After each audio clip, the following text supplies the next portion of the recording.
اعوذ باللہ من الشیطان الرجیم بسم اللہ الرحمن الرحیم افوض امری الی اللہ واللہ بصیر بالعباد قال رسول اللہ صلی اللہ علیہ وآلہ وسلم فاسألوا اللہ ربکم بالنیات الصادقہ وقلوب الطاہرہ ان یوفقکم لصیامہ وتلاوت کتابہ فإن الشقی من حرم غفران اللہ فی هذه الشہر العظیم۔ رسول خدا صلی اللہ علیہ وآلہ وسلم اس ماہ مبارک رمضان، ماہ برکت، ماہ رحمت کے بارے میں ایک گفتگو فرمائی، جس گفتگو کو ماہ شعبان کے آخری جمعے میں رسول خدا نے اپنی زندگی میں ارشاد فرمایا، کیونکہ ماہ مبارک رمضان ماہ رحمت کے حوالے سے گفتگو چل رہی تھی۔ یہ اس گفتگو کا تیسرا سلسلہ، تیسری کڑی ہے۔ رسول خدا فرماتے ہیں فاسألوا اللہ ربکم بالنیات الصادقہ، بس تم اللہ سے سچے دل اور خلوص نیت سے مانگو۔ سوال کس سے کرنا ہے؟ سوال ذات الہی سے کرنا ہے۔ فاسألوا اللہ، سوال کرنا ہے کس سے؟ ذات الہی سے، رب سے۔ بنیات الصادقہ، نیت صادق نیت ہونی چاہیے انسان کی۔ صدق یعنی جس میں حقیقت بیان ہو، ہمیشہ حقیقت بیان ہو، جس میں رتی برابر بھی غیر واقعیت کو نہ بیان کیا جاؤ، یعنی جو چیز ہے وہی ہے، اس کو بیان کیا جائے، صدق وہی ہے۔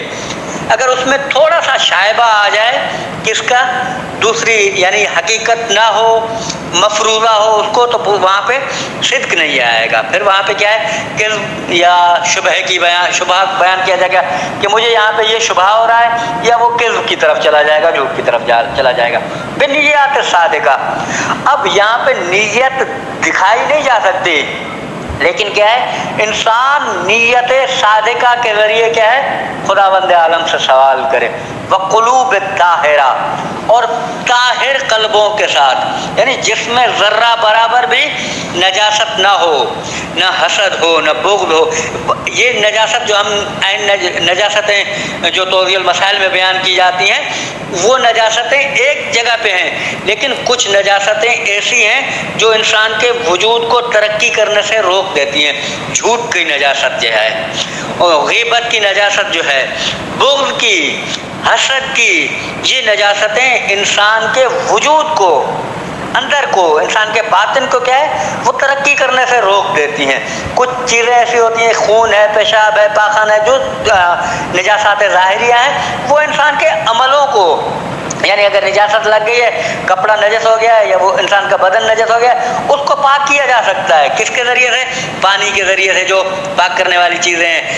لیکن جو نجاست انسان کے باطن میں آتی ہے، اس کو کس طریقے سے پاک کرنا ہے؟ اس کو پاک کرنا ہے توفیق الہی کے ذریعے سے، اس کو پاک کرنا ہے توسل اہل بیت کے ذریعے سے، دعاؤں کے ذریعے سے۔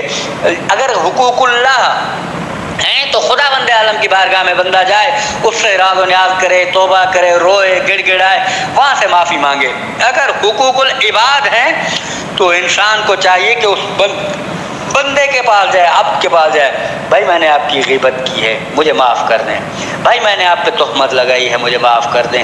جو بھی چیزیں ہیں، یہ انسان تب، یعنی حقوق العباد، اگر انسان کے معاملات ٹھیک ہو جائے نا، انسان ترقی کرنا شروع کر دیتا ہے۔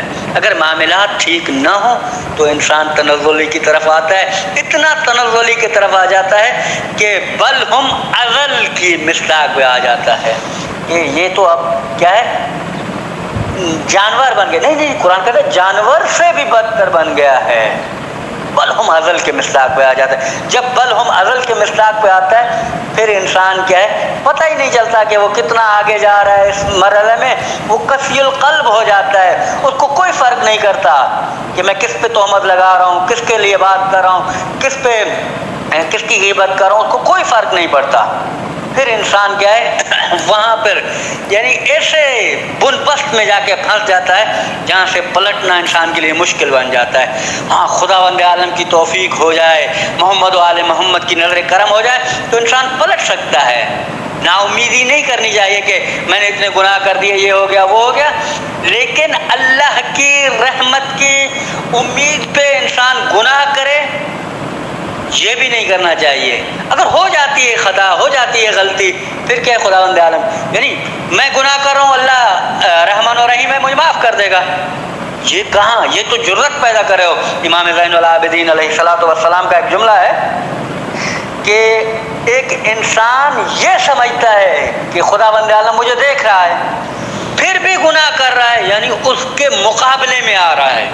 یعنی اگر ہمیں والدین دیکھیں کہ ہم گناہ کریں گے، ہم والدین کے سامنے سگریٹ تک نہیں پیتے، لیکن کیونکہ ہمیں احترام ہے والدین کا کہ ہم والدین کے سامنے گناہ نہیں کرتے، حتیٰ کہ چھوٹی چھوٹی غلطیاں بھی نہیں کرتے والدین کے سامنے، لیکن ذات الہی کے سامنے ہم کیا ہے جریح بن جاتے ہیں، ذات الہی کے سامنے ہم گناہ کرنا شروع کر دیتے ہیں، ایسے ایسے گناہ جو خداوند عالم واقعاً یعنی اس نے ہمارے گناہوں پہ پردہ ڈالا ہوا ہے، ورنہ وہی امیر کائنات کا جملہ، اگر خداوند عالم ستار العیوب نہ ہوتا اور آپ کے عیبوں کو ایک دوسرے پہ ظاہر کر دیتا تو باپ بیٹے کو، بیٹا باپ کو، ماں بیٹی کو، بیٹی ماں کو دفن تک کرنے نہ جاتے۔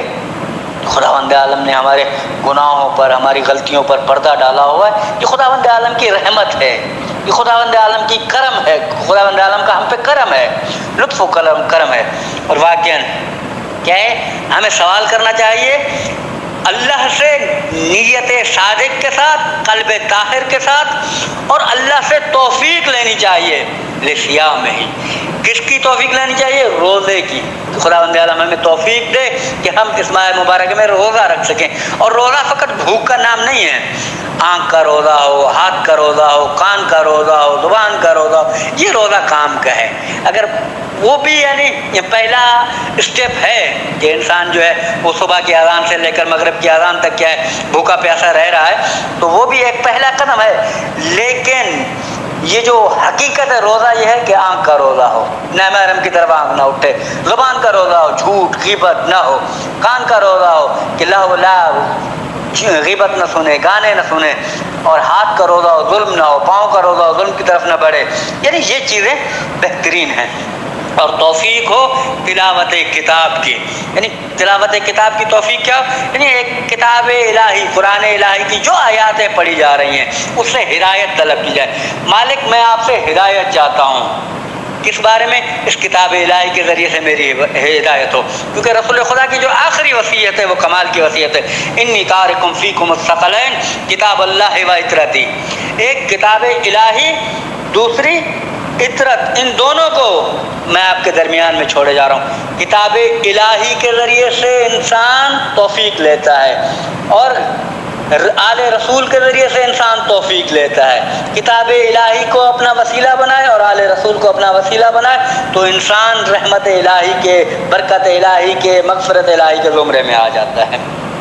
اور رسول خدا کا عجیب جملہ ہے یہ، فَإِنَّ الشَّقِيَّ مَنْ حُرِمَ غُفْرَانَ اللَّهِ فِي هَذِهِ الشَّهْرِ، بدبخت ہے وہ شخص جو اس عظیم مہینے میں خدا کی مغفرت سے محروم رہے۔